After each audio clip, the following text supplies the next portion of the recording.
Hello everyone, welcome back to the YouTube channel. My name is Julia. So already you should be able to see on the channel the video I made about why books about gender identity and sexual orientation are not illegal in the school libraries, particularly the elementary school and the middle school libraries where it has been made illegal for teachers to teach about those subjects. Right? So the question we're kind of left with after that is, why are the librarians so motivated to include these books in their library catalogs despite knowing that these books are not only curriculum irrelevant, that the government came in and made this explicitly illegal, right? And it might be a reasonable assertion for you to make that perhaps it's not uncommon for the librarians to be more politically aligned with a certain side, and that they are allowing their personal convictions cloud their professional judgment. That would be sort of a reasonable assertion for you to make. But that would be wrong, because it's not that their professional judgment is being clouded by partisan activities. It's that their training and their professional development materials explicitly teach these sort of partisan leanings. So why are the librarians so motivated to include these books in the catalog?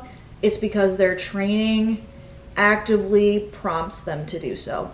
So today we're going to talk a little bit more about that. I'm going to show you a book from the professional development collection here in the county, and we're going to read some passages from it so you can kind of see, oh, okay, this is the mentality. This is the way the professional judgment was developed, so you can kind of understand better.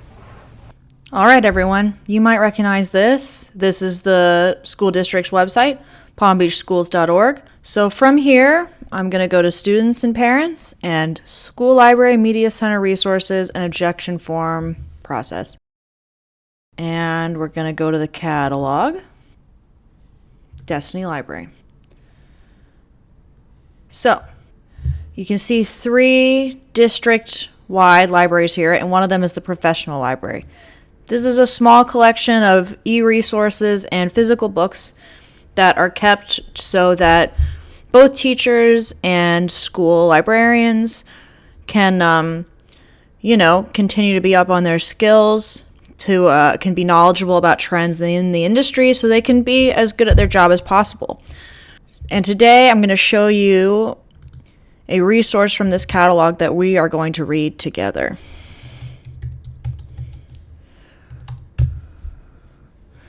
Here it is. It's called LGBTQAI Plus Books for Children and Teens. We're going to read some of this book together. I'm going to show you some pages from it so you can get a sense. This is the kind of stuff that we're teaching the librarians that work in the school district. All right, so we are going to read parts of this book, including the foreword and the final thoughts section. And then the main body of the book is giving you recommendations of books to include in your catalog for young readers, middle grade readers, and teen readers. Having combed through the young readers and the middle grade readers, I can tell you that I found many books that are in the elementary school catalogs. At least one elementary school catalog in the district, if not more, that are explicitly about gender identity. And I'll go over these titles with you. We have Introducing Teddy, a gentle story about gender and friendship. I've only been able to find this one place at Melaleuca, and Melaleuca actually has this book in Spanish as well. Melaleuca is the only one I've been able to find that has any books about gender identity in Spanish. Editing Julia here, I was actually able to find another title in Spanish about this subject for Berkshire Elementary since I filmed that last part. Sorry for missing it. Other books I've been able to find that are recommended in this book include My Princess Boy. We're just using Pierce Hammock as an example, but My Princess Boy is available in a lot of other catalogs. The Pants Project, Red, A Crayon Story, which is interesting because this book, as you can see, is not tagged anything related to gender identity, or there's no keywords here that would give that away. It's very much just sort of a thinly veiled metaphor for the transgender experience. And of course, I am Jazz. And then this book in particular, I really want to highlight this title for you. This is only available at a few schools, including Pierce Hammock. The Hammer of Thor. Similar case, you would not be able to tell by looking at the description or the subject headings that this has anything to do with gender. The only giveaway is that it won a Stonewall Award. But you can see this sticker right here where it says Stonewall Book Award. And I Googled why did this win a Stonewall Award, and it's because they put a gender fluid character prominently featured in the book. You know, it's really unfortunate because if I saw my 9-year-old reading a book like this, I wouldn't think anything of it, and I'd think, oh, it's a book about Thor. It's a book about superheroes. You know, that's great, and it's a long book as well. It's great that you're reading a book that's so long. Come to find out that they sneak this stuff in. I was also able to find the book Gracefully Grayson, which is at Palm Beach Public. All right, so without further ado, I'm going to read you the foreword of this book. This is by Jamie Campbell Nadeau. I hope that's how you pronounce the name. Sorry, Jamie, if that's wrong. So, right off the bat, what's the title of this foreword? LGBTQAI plus books save lives.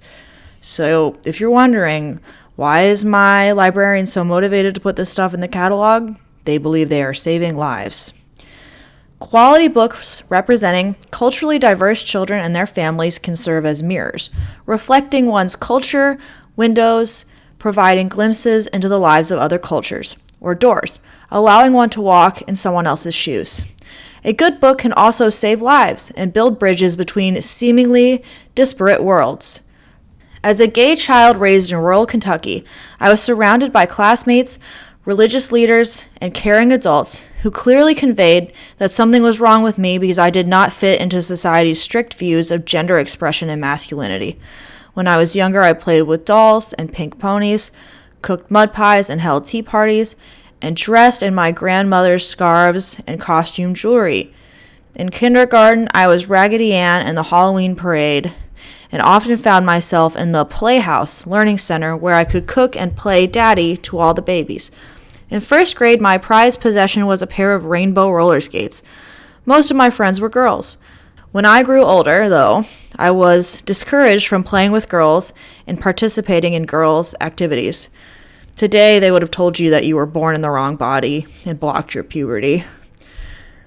In junior high, it became horrifyingly clear that I was different from other boys. While my male classmates were interested in sports and the physical development of my female friends, I was more interested in crafts and the physique of guys in gym class. Initially, I would tell myself that I was scientifically studying the other boys to compare physical changes in our bodies, while also wishing that I could look like them. Eventually, I admitted to myself that I found some of them attractive, but I knew better than to tell anyone. There was only one student in our small school who was out, and everyone heard the slurs hurled toward him and saw the blind eyes of teachers as he was being bullied.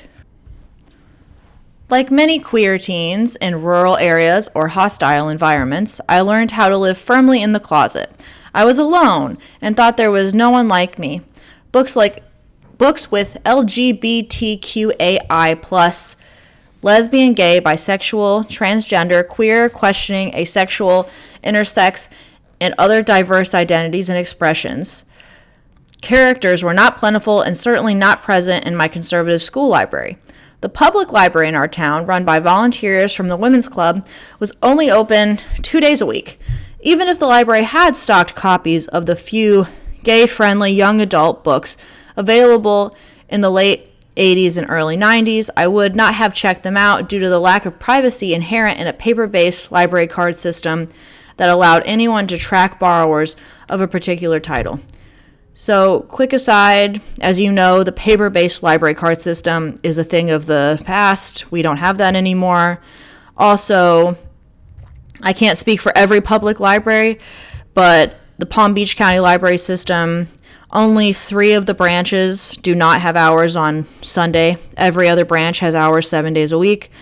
Even if you can't make it physically into a library, you can sign up for a library card entirely online and get access to ebooks, audiobooks, movies, TV shows, music, and there are plenty of LGBTQAI plus resources, physical books, ebooks, audiobooks, etc. So anyone trying to say that these books have to be in school libraries because public library resources are just so inaccessible is not living in reality. That's not real. It wasn't until I was in college that I found a book that truly served as the mirror for which I had long been searching. Todd Brown's Entries from a Hot Pink Notebook was my savior. I could completely relate to the main character's experiences. The 14-year-old protagonist could have been me in high school. I used the book to help sort out some of my feelings related to religion, sexuality, and identity, and eventually I used it to come out to my mother. While this book has a special place in my heart, thinking about it also brings up resentment. Where were books like this when I needed them as a child, as a teenager? Why did I have to wait until college before I could see myself in the pages of a book? Rainbow families or families with LGBTQAI plus children, teens, caregivers, and or family members are everywhere. Found in every community and present in schools and libraries across the country. Like all children, children in rainbow families deserve to see their experiences and family structures represented in the books they read and in library activities. Yet many youth today are still robbed of these opportunities because librarians are afraid to have LGBTQAI plus books in their collections. Some library workers find the book's topics deplorable, while others are afraid of censorship challenges. According to the American Library Association's Office of Intellectual Freedom, almost all of the challenged books for children and teens have diverse content and many represent LGBTQAI plus experiences. Quick aside, yes, the American Library Association posts a list of like the top 10 most challenged books every year. We don't ever get to see their raw data or how that data is collected, so we aren't able to really see where that comes from, how they get that data. I often wonder how contemporary youth and rainbow families feel when all the library displays, programs, and collections feature cisgender, heterosexual characters and families with a mother and a father. Do they possess enough self-awareness to be angry, or will that come only later as they mature into young adulthood? Do they feel as alone and self-loathing as I did because I thought something was wrong with me? Contrary to what some educators, librarians, and caregivers may erroneously believe, children's and young adult books with LGBTQAI plus characters and families are often no more about sex than books with heterosexual characters and families. Often those opposing the use of LGBTQAI plus literature with youth take the sex education perspective, suggesting that these books are used to indoctrinate readers into condoning and engaging in certain types of sexual behaviors. I can say that the arguments that I hear against books, particularly about gender identity, he's going to talk here about same-sex marriage. But yeah, the books I've heard, or the arguments I've heard in conflict with gender identity, don't have anything to do with sex education, and they have everything to do with a disagreement with the premise.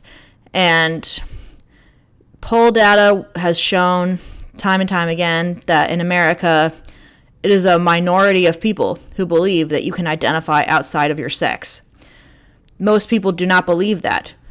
These people find it strange that elementary school libraries have, 5 titles that they could have used that, taking up space that could have been used for any other topic, explicitly teaching the belief that you can identify outside of your sex, and 0 titles teaching that you can't. Yes, people find that strange. To demonstrate the absurdity of this belief, let's consider the children's picture book Donovan's Big Day by Leslie Newman. This charming book captures the joys of a young boy, Donovan, as he prepares to serve as the ring bearer at his two mothers' wedding. When young readers encounter this book, they are introduced to a peer who is excited about his caregiver's union. They are not learning about lesbian sexual practices. The same holds true when children read Lily's Big Day by Kevin Hanks. The book captures the varied emotions that Mouse Lily experiences as she serves as honorary flower girl in her teacher, Mr. Slinger's wedding. Although Mr. Slinger is straight, readers are not learning about heterosexual bedroom practices when they read this.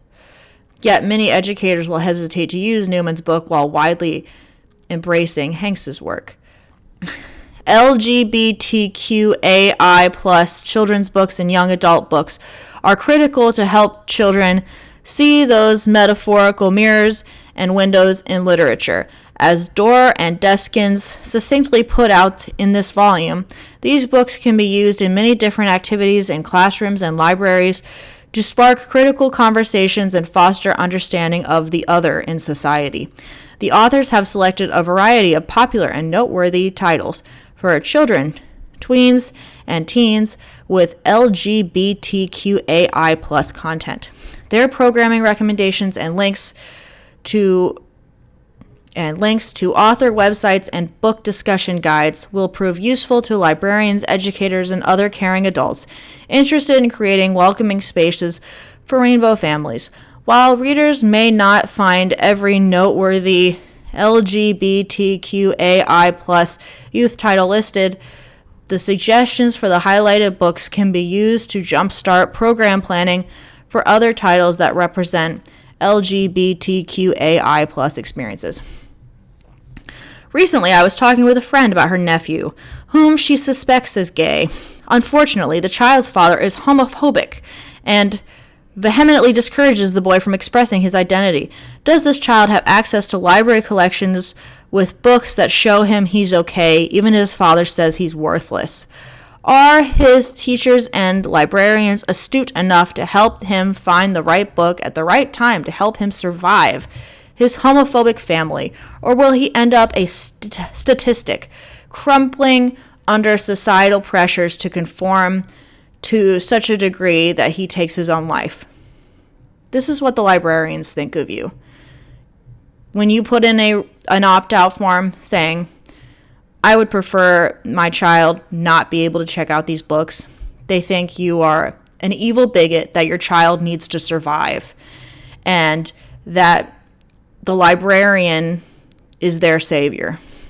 That's what these people think. This is what they're trained to think by both the American Library Association that published this book and the people in the county that developed the professional development collection and decided to put this book in it.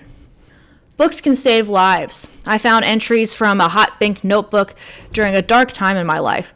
This right book at the right time changed everything for me. Fortunately, many affirming LGBTQAI plus children's and young adult books exist today that can equally save lives if librarians and educators will only add them to their collections.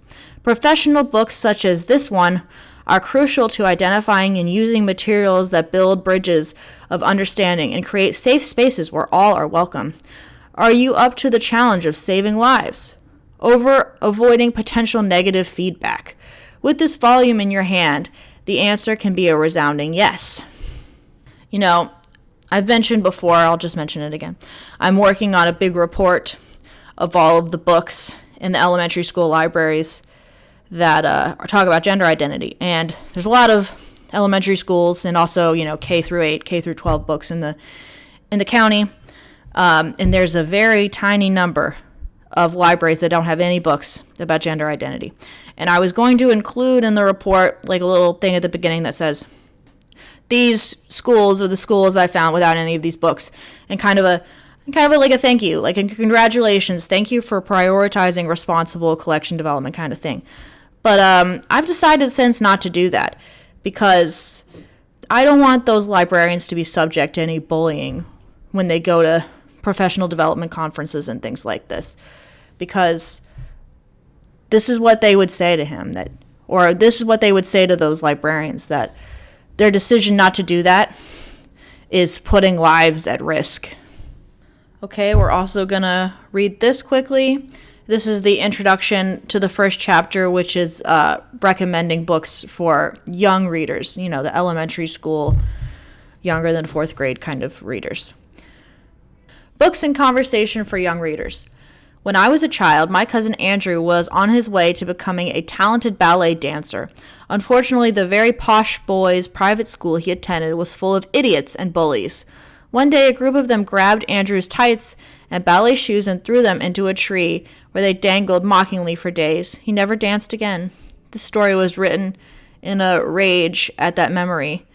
It's about being able to be different without being punished for it. Has the world changed since then? I doubt it, sadly. We are still made uncomfortable by those who refuse to live within our prescribed straight lines. As revealed by Fox's quotation, children wrangle with issues of identity at a very young age, yet many librarians and educators seem to feel that LGBTQAI topics aren't necessarily in and or appropriate for discussions with young children. What does a young boy wanting to perform ballet have to do with same-sex attraction or gender identity? Nothing. They seem to think that these topics come to the fore in the middle grades or during the young adult years. We'd like to counter this argument with 3 assertions. Discussions of basic human rights are never begun too early. We discuss fairness and equality. What's fair about teenage boys competing with teenage girls on their sports teams and taking their scholarships away? Is that fair? Though not necessarily in those terms. As soon as children need to learn what they can and can't do or say, as soon as they start to become aware of others around them and realize that the world is not egocentric, discussion is natural. As the occasion arises, so too is the talk about LGBTQAI plus issues. Children often have families that are not the standard pattern of one mother and one father. All family structures need to be validated, and many books in this age category do just that. 3. Children become aware of gender identity / expression at a very young age. I'm just going to repeat that. Children become aware of gender identity and expression at a very young age. They begin to identify with gender and notice gender differences, and many of them experience a disconnect between what they feel and their biological orientation. The world around them, even before birth, begins to impose gender expectations. Children need to be allowed to express themselves as their inner selves demand. More and more authors and publishers have recently realized this and thus have begun to make available books that speak about gender identity and expression. See, so if you don't think a boy in a skirt is a girl, it's because you just have not realized this reality yet. For all those reasons, LGBTQAI plus books are needed for all children to read, listen to, and discuss.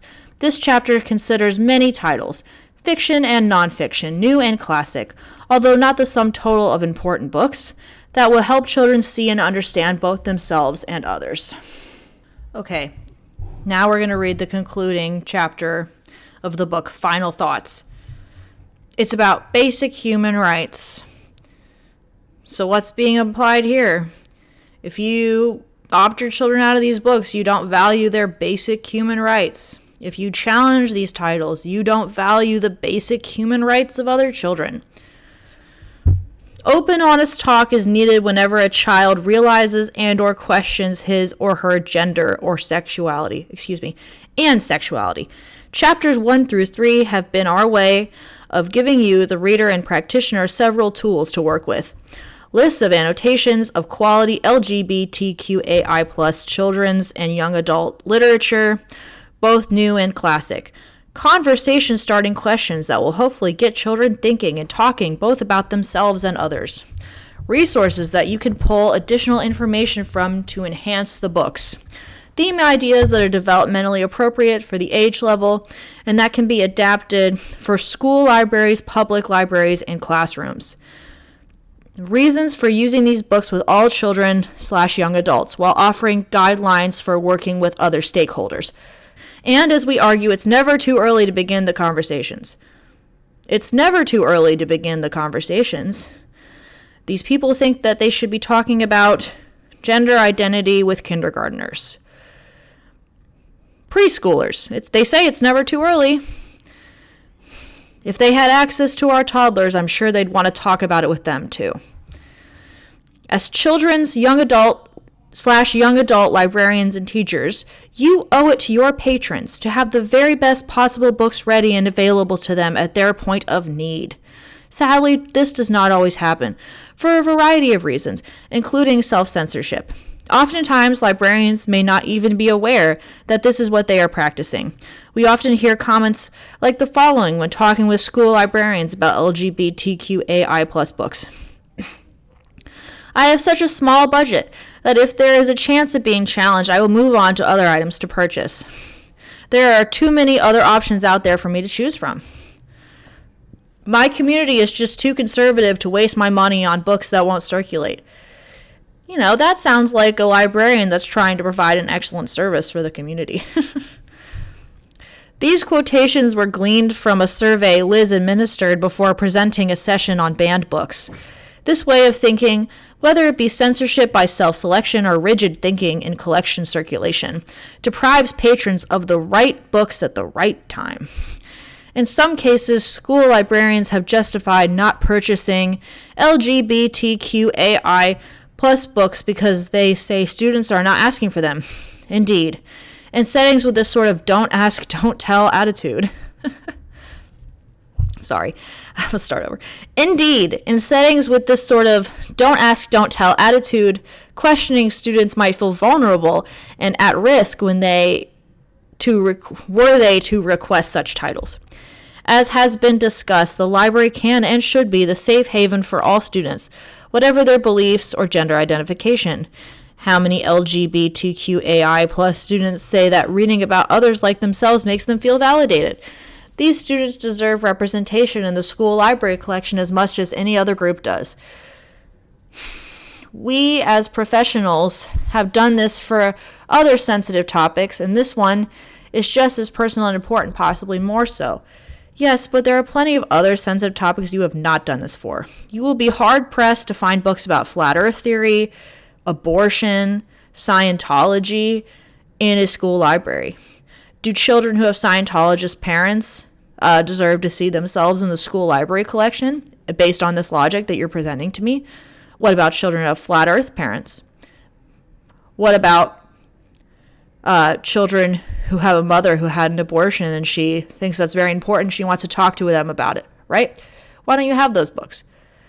Because you know. Because you know it's inappropriate and sensitive. Also probably because the ALA didn't push those books as hard as they pushed LGBTQAI+ content.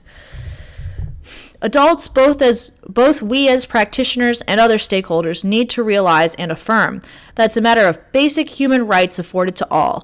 Whatever our beliefs, values, religions, political stances, we aren't the important piece of the equation. The child is. We need to step back, evaluate the child's needs, and provide the resources and opportunities to allow the child to learn, question, and grow while encouraging others outside the LGBTQAI+ community to understand and develop empathy.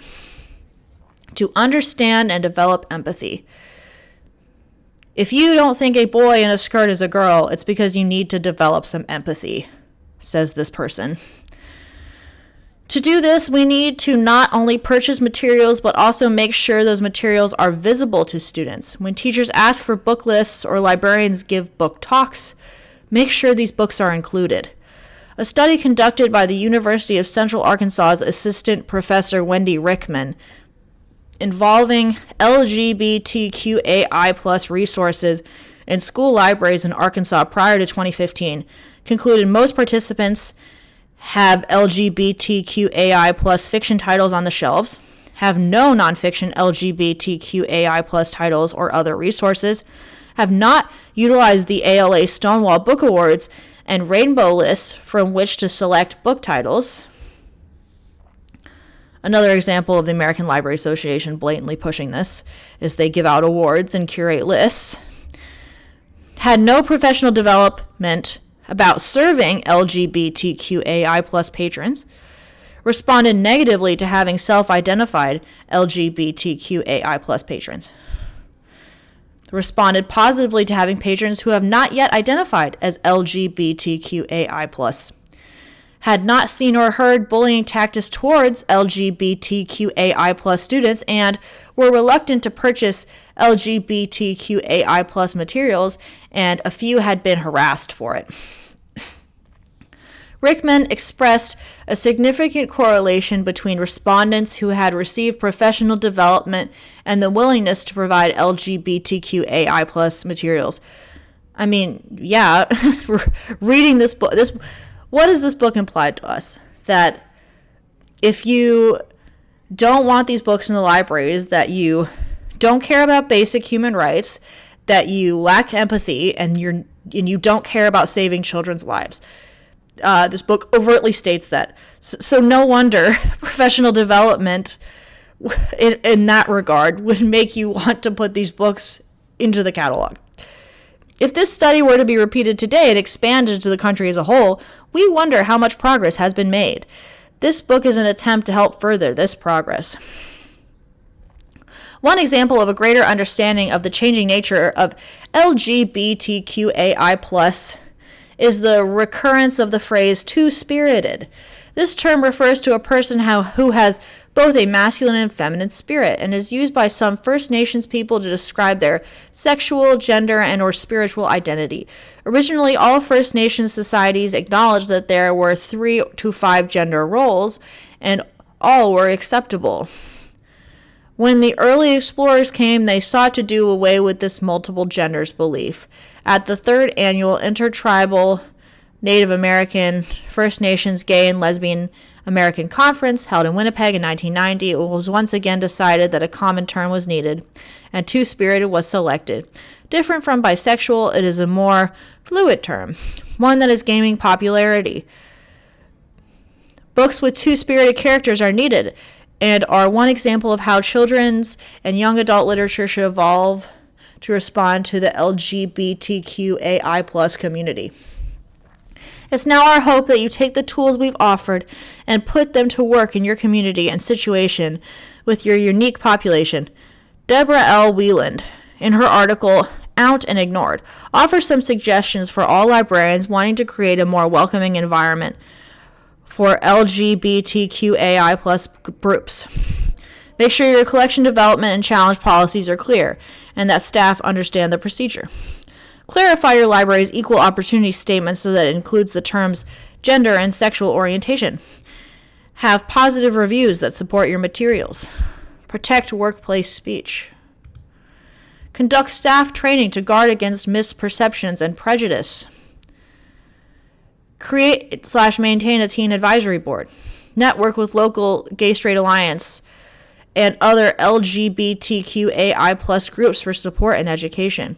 Make materials available and accessible through book talks, displays, and more. Throughout the course of researching and writing this book, parts of the political and social landscape of the United States have turned from intolerant to hostile toward all diverse communities, including LGBTQAI+ individuals. Volatile rhetoric, acts of violence, legislation, and more have fanned the flames of fear, intolerance, and hate. You spent this whole book telling me that I lack empathy, that I don't care about saving lives, that I don't care about basic human rights, and then you flip the script and you're the victim now. And I'm intolerant of you. Okay. Yet on the other side, marches, demonstrations, social media campaigns, phone calls, and professional media coverage have increased to levels not seen since the 1960s. The danger is real and present, but the movement against the backward slide to closed-mindedness is being attacked in so many ways. So we leave you with these thoughts. Allow your larger community to learn about the LGBTQAI+ community. Afford them opportunities to realize these are also people with regular jobs, families, and lives. Our commonalities far outweigh our differences. Finally, education is a very powerful tool. Use it to open the doors to understanding. Hopefully, we are contributing to the push forward for diversity through this book. It is our hope that you can use the information we provide to improve access to and motivation for reading LGBTQAI+ literature for all children in your school library, public library, classroom, or wherever you teach and provide services to young people. All right, so what have we learned, boys and girls? We've learned that the American Library Association, which is the largest professional association of librarians in the country, they also accredit the master's programs used to train librarians. And also the people who curate the collection of professional development materials for librarians want them to know that if you hold gender critical views, if you don't want these books in elementary school catalogs because you think children are too young, or maybe you would like to work through these books with your child on your own time as a parent and you don't want your child just reading them by themselves or anything else, the only reason that might be is because you are homophobic or transphobic or afraid, you lack empathy, you don't care about basic human rights, and then that you don't care about the lives of children, whether that be your own children or other people's children. So I'd like to end on this note. Someone in my chapter was recently talking to a parent who filled out the opt-out form, and instead of including, specific titles or subject headings or anything like that, she just put, I don't want my child having access to any books about gender ideology or same-sex related, none of this. No LGBT stuff, please, right? That is not a good thing to do for several reasons. And the main reason is that puts the decision in the librarian's court to go and find these books, right? And it protects them if they accidentally, quote unquote, accidentally miss some. Because you can see why they would be motivated to accidentally miss some. Because in their mind, reading that opt-out, that is signal to them that you are an evil bigot, that your child is being put in danger by you, and that they, the librarian, need to thwart your wishes to save your child from you. And reading this, you can see that's very evident. Protect your child. Do what you need to do. Thank you. This is going to be part of a bigger series where we talk about professional development content, not just content from this library collection, but just content that the American Library Association publishes, academic journal articles. I want you to be informed.